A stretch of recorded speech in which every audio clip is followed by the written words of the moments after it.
अगर आप भी चाहते हैं ट्रेवल म्यूजिक का वीडियो सबसे पहले आप तक पहुंचे तो लाल बटन को दबाकर चैनल को सब्सक्राइब जरूर करें और साथ में बेल आइकन को दबाना ना भूलें।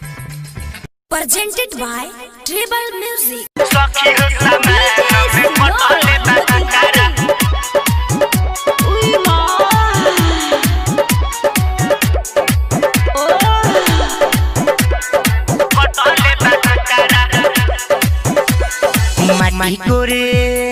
माटी कोरे गइल रहनी लेके माथे टोकारा टोकारा टोकारा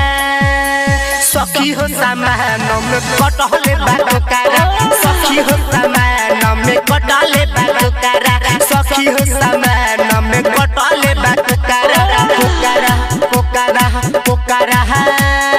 टोकारा टोकारा टोकारा टोकारा टोकारा टोकारा कोकारा कोकारा कोकारा सखी हो सामान में कटहले बा टोकारा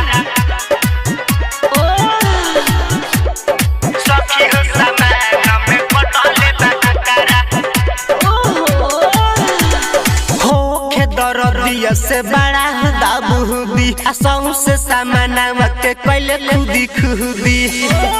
से सामान के पहले खुदी खुदी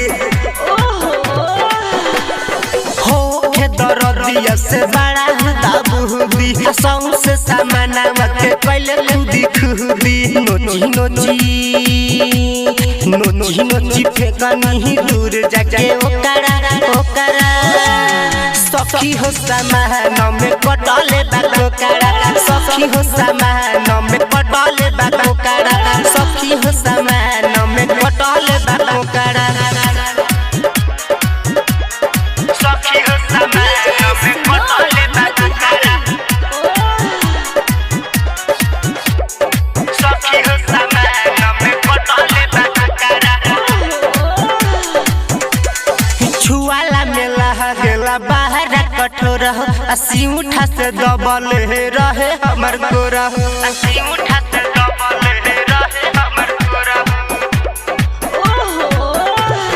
हाय हाय छुआला मेला गेला बाहर कठोर असी उठा से दबल रहे हमर गोरा ऊपर से तंग करे गाँव के हो छोकरा छोकरा छोकरा सखी हो सामान में कटहले बा टोकारा सखी हो सामान में कटहले बा टोकारा सखी हो सामान में कटहले बा टोकारा सखी हो सामान में कटहले बा टोकारा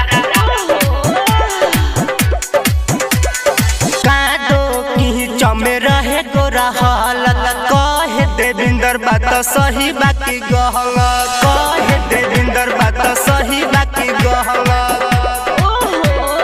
हाय हाय कादो की चमे रहे गोरा हालत कहे मुन्ना राइटर बात सही बाकी गहला डूबा गइल शशि भैया गही रहे पोखरा पोखरा पोखरा सखी हो सामान में कटहले बा टोकारा सखी हो सामान में कटहले बा टोकारा सखी हो सामान